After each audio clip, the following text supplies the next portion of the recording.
There's an appalling narcissism there, an appalling self-interest. It's self-love. That, especially for Meghan, everything is about self-love. Yes. Which is become a sort of her survival instinct. Everything is about her. For a long time, comments coming from inside royal circles about Meghan's influence over Harry were brushed off as exaggerated or taken out of context.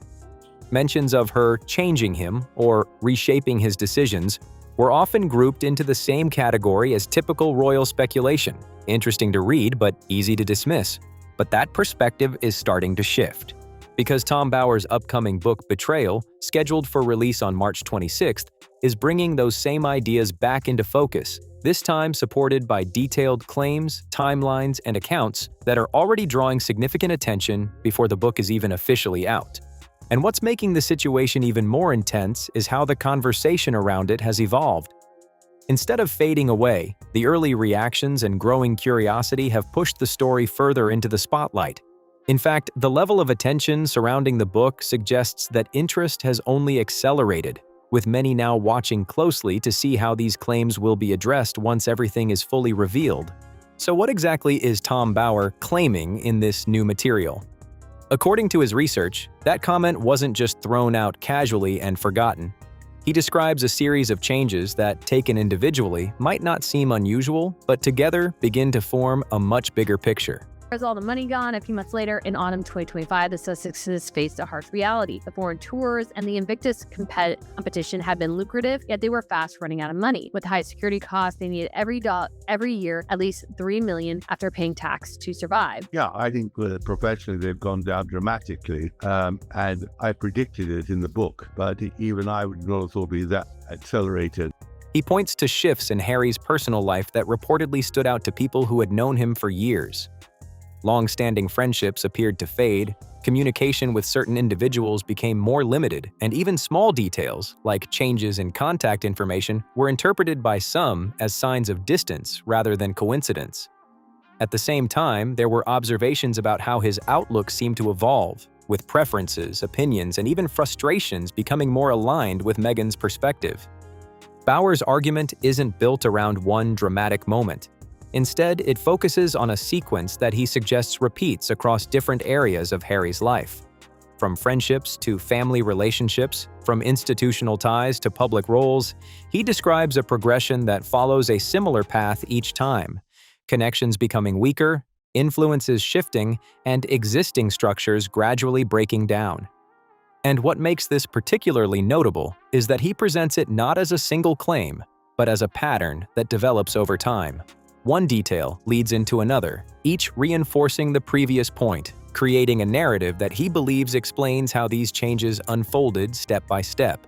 I just thought this woman is really doing something quite dreadful to Britain, and Harry has fallen in love with her in a ludicrous way and has gone along as her accomplice. A lot of coverage around this book is focusing only on the most eye-catching line and stopping there, treating it as the entire story when in reality that's just the surface. The headline might grab attention, but what Bower lays out goes much further than a single quote or a passing remark. In the serialized excerpts published by The Times in mid-March, the focus shifts toward a broader transformation rather than one isolated moment. Instead of describing Harry as someone who simply drifted away from his previous life, the narrative suggests a more deliberate shift, one where decisions, priorities, and direction began to change in a structured way over time. According to these accounts, there was a growing move toward independence from traditional palace systems, with Harry reportedly stepping further away from established roles and expectations that had long been part of royal life. This included distancing himself from advisory structures, rethinking how he engaged with responsibilities, and redefining what his position looked like moving forward. Alongside that, there are repeated mentions of changes in personal connections.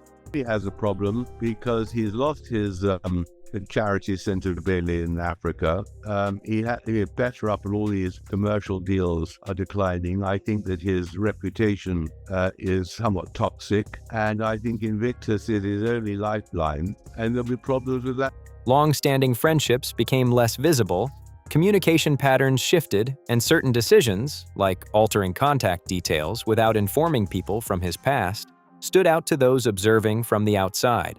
Taken individually, each of these moments might not seem significant, but together they contribute to the larger picture Bauer is trying to present.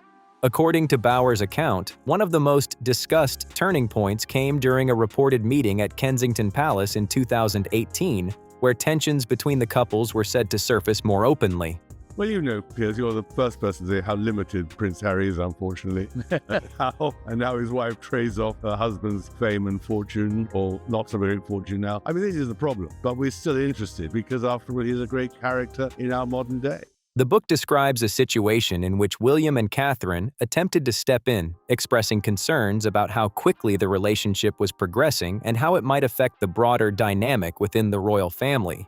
During that exchange, the tone is described as noticeably strained, with claims that the conversation became more direct than what is typically expected in royal settings. Bauer recounts that Meghan responded firmly during the discussion, pushing back against what she may have perceived as interference, while William's earlier concerns, raised even before the engagement, centered around the speed and intensity of the relationship. Catherine's perspective, as presented in the book, is also included, suggesting she had her own reservations about how everything was unfolding and what it could mean long-term within the structure of the monarchy. But she had one amazing ability, which was to find a man who needed her. Oh. And she played him brilliantly. The actress was sensational.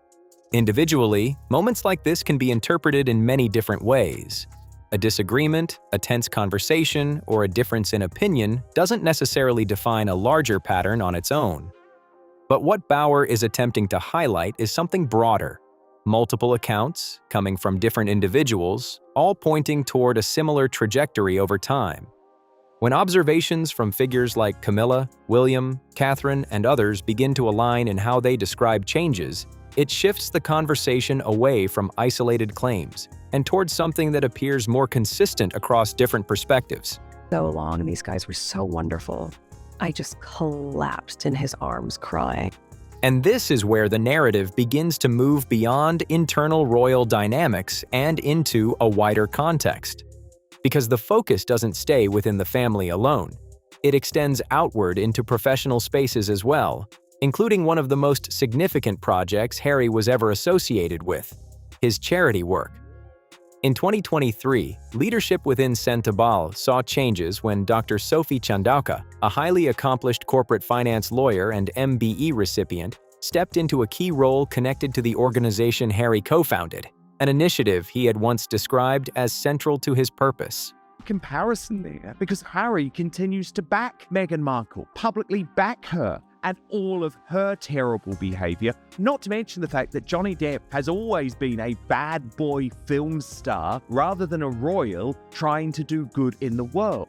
Dr. Chandauka's role in this story stands out for a different reason, because she wasn't operating from emotion or personal opinion.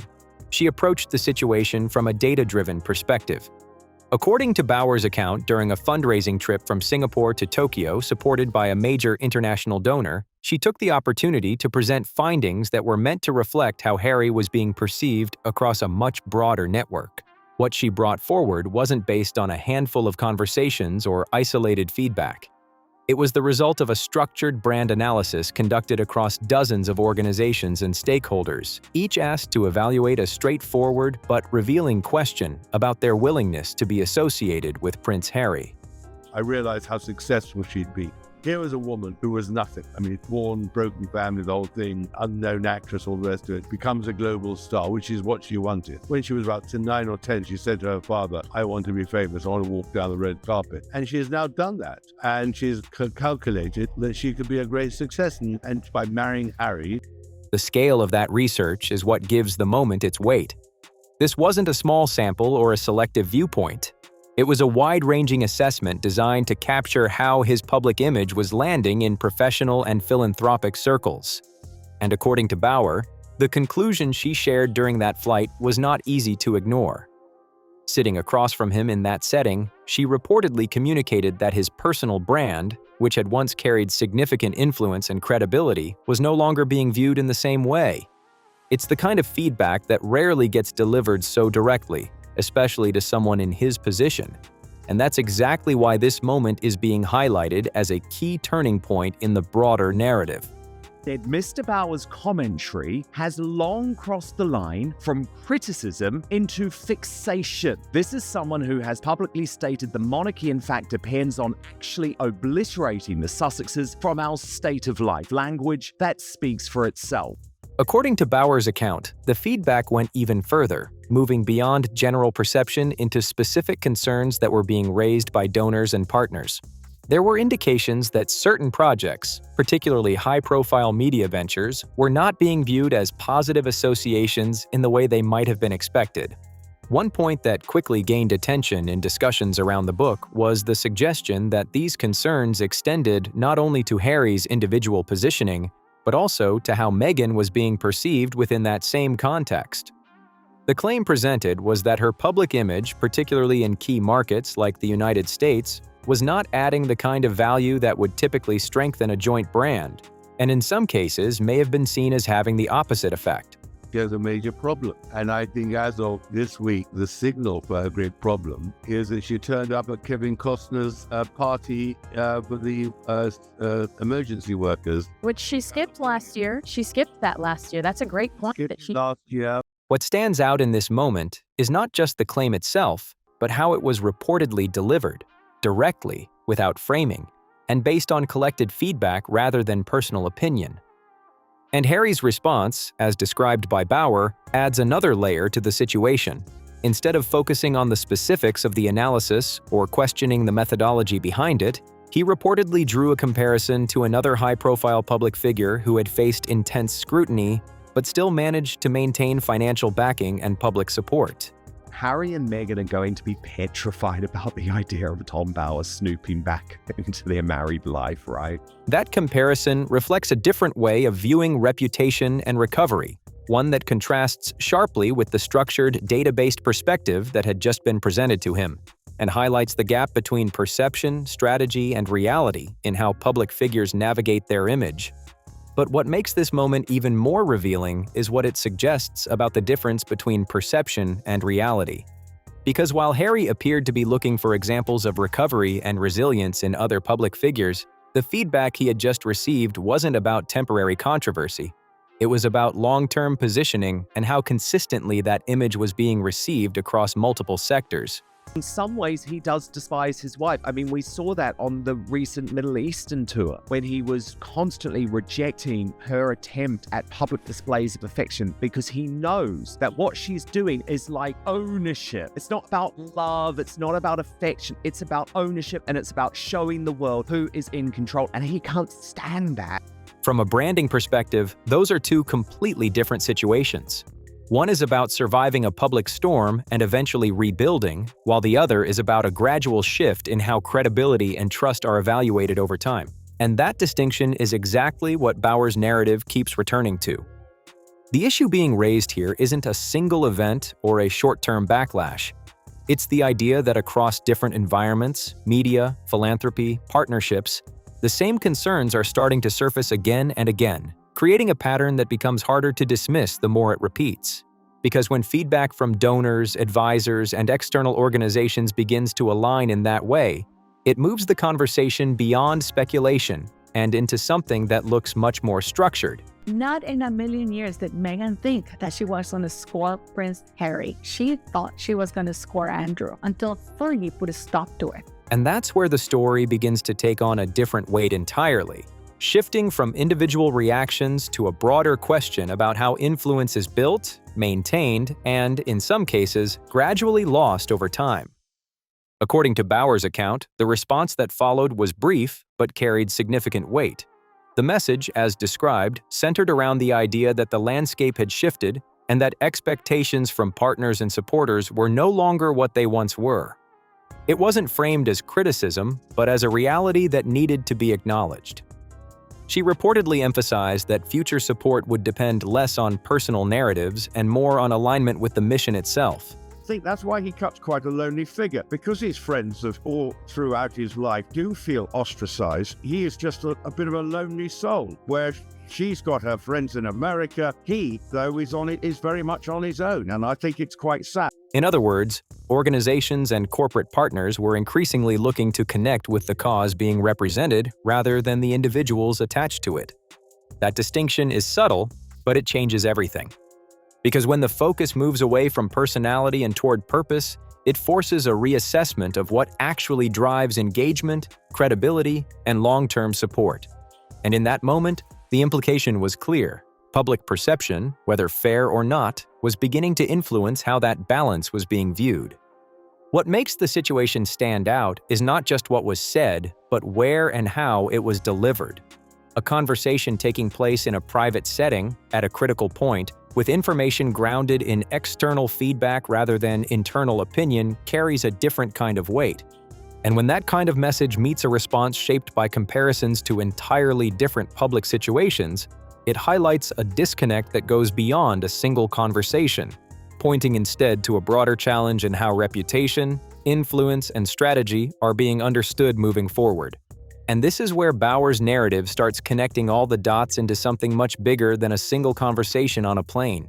Is having a breakdown in real time. We see it. He is completely unable to hide the totally complex feelings that come to the fore every time he is in public with Meghan Markle. Because what he's describing isn't just a difficult moment or uncomfortable feedback. It's a shift that appears to be happening across multiple areas at the same time. From internal royal tensions to external brand perception, from personal relationships to professional partnerships, the same pattern keeps resurfacing in different forms. What once looked like isolated incidents begin to align into a broader trajectory that raises more serious questions about direction and long-term stability. And this is exactly why the book is generating so much attention, even before its release. Because people aren't just reacting to one claim or one headline. They're reacting to the idea that multiple perspectives from completely different environments seem to be pointing toward a similar conclusion. When that happens, it changes how the entire story is interpreted. Instead of asking whether a single moment was misunderstood, the focus shifts toward whether there's an underlying pattern that has been building over time. And if that's the case, then the conversation moves beyond personality and into something much more complex: how influence is shaped, how public perception evolves, and what happens when those two things start moving in opposite directions. And this is where the story takes a turn that many people find difficult to ignore. According to Bauer's account, there was a moment where Harry didn't immediately reject what he had been told. She has a narrative, and she's a very domineering woman. She controls everything. In fact, the initial reaction appears to have been one of acknowledgement, as if something in that conversation had actually landed. Not long after, he reportedly made a return visit to Africa, his first in several years, an action that some interpret as a sign that he was reassessing things on a deeper level. But that shift, if it happened, didn't seem to hold. Because as the narrative continues, Bauer suggests that once Meghan became more directly involved in the situation, the direction began to change again. It's only gonna work, Harry, once you kick Meghan to the curb and blow the whistle on her terrible behavior. What had briefly looked like reflection started to move toward control, with claims that Harry attempted to take a more dominant position within the organization itself. One of the more striking details is the reasoning that followed. Instead of challenging the findings of the audit, the focus reportedly shifted toward the process itself, with the argument being that the evaluation had caused personal harm, not because of what it revealed, but because it existed at all. From there, events appear to escalate quickly. 20 years ago, that woman would not be able to marry a working member of the British royal family. Even though she's an actress, even though she's playing a role, that is just beneath the British royal family. By early 2025, both Harry and his co-founder stepped away from the charity, marking the end of something that had once been described as deeply personal and central to his identity. Later that year, a formal review took place, and while it did not find evidence of widespread misconduct, the outcome didn't change the broader reality. The structure he had built was no longer intact. Key figures had moved on, and the momentum behind it had faded. And when you place that sequence alongside everything else described earlier, it starts to echo the same pattern that has been mentioned from the very beginning, one that moves through different environments but follows a surprisingly similar path each time. And once you step back and look at everything laid out together, this is where the conversation shifts from individual claims into something much broader. Because what Bauer is presenting isn't just a series of disconnected moments, it's a timeline that, when followed closely, appears to move in a consistent direction. From early concerns raised within royal circles, to changes in personal relationships, to feedback coming from external professionals, and finally to outcomes within organizations that once defined Harry's public role, the same progression seems to repeat with different players involved each time. Remember, Harry and Meghan threatened to sue at the drop of a hat, and they have never tried to sue Tom Bauer because they know what he writes is true. That's what gives the story its weight. It's not about whether one moment was exaggerated or one interaction was misunderstood. It's about whether the overall trajectory, when viewed from multiple angles, points toward a deeper shift that has been unfolding over several years. And this is exactly why the book is generating so much anticipation before its release. Because if even part of what's being described holds up under scrutiny, it forces a much bigger question. Not just about individuals, but about how influence, identity, and long-term credibility are shaped when personal choices begin to intersect with public roles on this scale. At that point, it stops being a story about headlines and starts becoming a conversation about consequences. When you look at how this situation has unfolded over time, it becomes clear that this isn't something that developed overnight. The timeline stretches across different countries, different environments, and a series of events that, taken together, have been building momentum for well over a year. And in situations like this, there is usually a very clear strategy that public figures rely on. Stay quiet, avoid amplifying the story, and allow the media cycle to move on naturally. Having somebody like Dr. Sophie Chandauka, who Harry and Meghan see as being beneath them, tell them, listen, we've done a brand audit and it sucked. In many cases, that approach works, especially when attention spans are short and new headlines quickly take over. But according to reports, that's not the path that was chosen here. Instead, shortly before the book's official release, a coordinated response was issued through multiple major outlets at the same time, directly addressing the claims being made. The statement strongly pushed back against Bauer's work, framing it as exaggerated and questioning both the accuracy of his conclusions and the intent behind them. The language used was firm, describing the narrative as going beyond reasonable critique and suggesting that the portrayal being presented was built on assumptions rather than direct knowledge. And that reaction, rather than quieting the conversation, appears to have had the opposite effect, drawing even more attention to the book and intensifying the discussion around it just days before its release. The situation didn't stop there, because Bauer responded publicly as well, pushing back against the criticism and doubling down on his position. In his comments to the press, he suggested that the couple's current trajectory, particularly in the entertainment space, was becoming increasingly difficult to sustain, while also questioning how they were being perceived at this stage in their public journey. And then something happened that shifted the entire conversation. Before the book had even officially been released, early sales data began to surface, showing a surge in demand that quickly pushed it to the top of major bestseller rankings. What made this particularly notable was the timing. This wasn't driven by a traditional marketing rollout, but by the attention generated around the back and forth itself. In effect, the response meant to challenge the book may have unintentionally amplified its reach. That's a dynamic often seen in high-profile media situations, where attempts to shut down a narrative can sometimes bring even more visibility to it. And in this case, the numbers seem to reflect exactly that. Public relations experts also weighed in, pointing out that the reaction carried its own message. From their perspective, the tone and timing of the response suggested a level of sensitivity to the claims being made, not necessarily confirming them, but indicating that they were close enough to existing public perceptions to resonate. And that, more than anything else, is what keeps a story like this moving forward.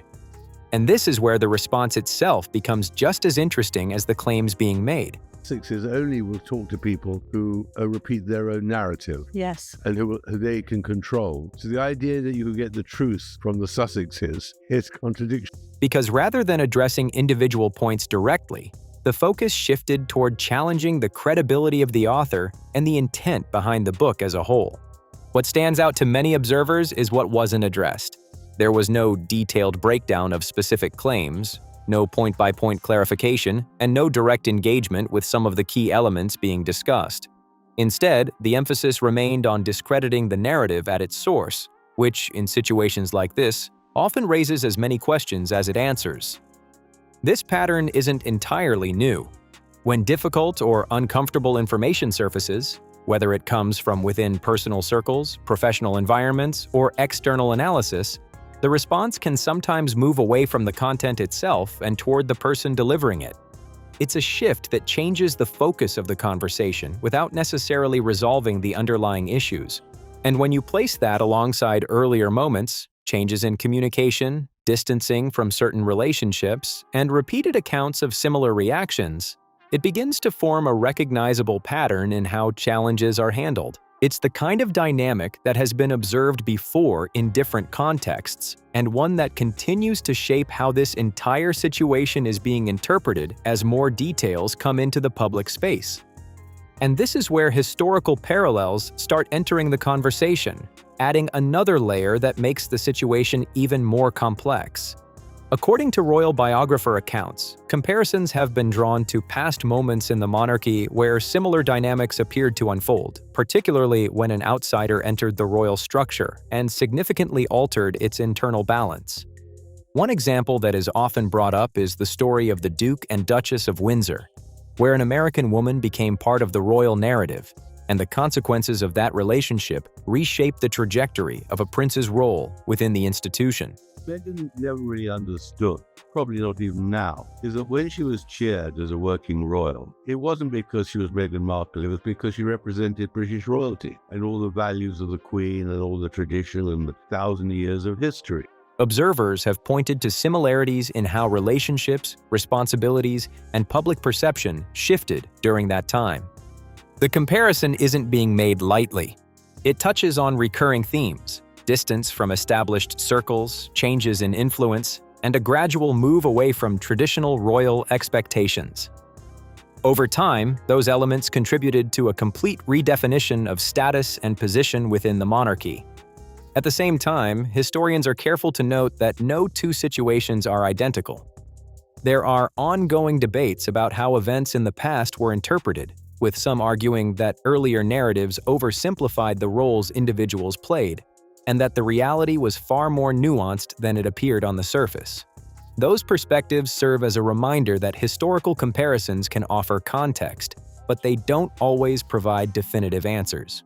And that's what makes this parallel so compelling. It raises questions, draws attention to patterns, but still leaves room for interpretation. What Bauer focuses on isn't a direct comparison between individuals, but rather the structure around them and how it evolves over time. His argument centers on the system itself, the way a royal support network, built over years, can gradually shift or weaken under certain pressures. According to the narrative he presents, this isn't something that happens all at once. It unfolds step by step, with connections changing, trusted voices becoming less present, and established guidance being replaced or removed over time. When viewed from that perspective, the emphasis is less on any single event and more on the overall sequence that leads to a very different environment than what existed before. This is why references to observations from figures within royal circles are brought into the discussion, not as isolated opinions, but as part of a wider pattern that multiple people are said to have noticed from different positions. And that leads into one of the more serious questions raised toward the end of this narrative: what all of this means for Harry moving forward. According to Bauer's account, there is a growing sense of uncertainty about how future decisions within the monarchy could affect his standing. While nothing has been formally stated, there are ongoing discussions and speculation about how the institution might handle titles, roles, and recognition in the long term. What's clear is that the relationship between the Sussexes and the core royal structure is widely described as deeply strained, with many suggesting that the distance between the two sides is no longer temporary, but something far more lasting. One moment that often gets brought into this discussion happened during a family gathering in 2024, where both brothers were present in the same place at the same time, yet everything about the situation highlighted just how distant things had become. Observers noted that there was no visible interaction between them, no shared space, and no acknowledgement that would suggest any kind of reconciliation, even on a basic level. Moments like that tend to speak louder than official statements ever could. Because when two individuals who once stood side by side in one of the most visible roles within the monarchy can be in the same environment and remain completely separate, it reinforces just how deep the divide has grown. Royal commentators have been asked directly whether there is any realistic path back to a working relationship, and the responses have generally reflected the same tone, one that suggests the situation is far more complicated than a simple disagreement that can be resolved over time. And when you start placing all of these elements next to each other, the early concerns raised within royal circles, the gradual distancing from personal and professional networks, the reported tensions behind palace doors, the external feedback from advisors and organizations, and the way responses have been handled publicly, it begins to form a continuous narrative rather than a series of isolated events. At that point, the discussion moves beyond speculation and into interpretation, where people are no longer asking if something happened, but what it all means when viewed as a complete picture. At the end of the day, this story isn't really about one comment, one conversation, or one moment that can be dismissed as exaggeration. It's about a sequence that has been described in different ways by multiple people over several years, each from their own position, each pointing toward a similar direction, and each facing pushback after speaking on it. That's what keeps this conversation alive, because the real question isn't whether any single remark was overstated or taken out of context. It's why similar observations continue to surface again and again, even when they come from completely separate sources with no direct connection to each other. And when you look at it from that angle, the focus shifts. It's no longer about proving one statement right or wrong.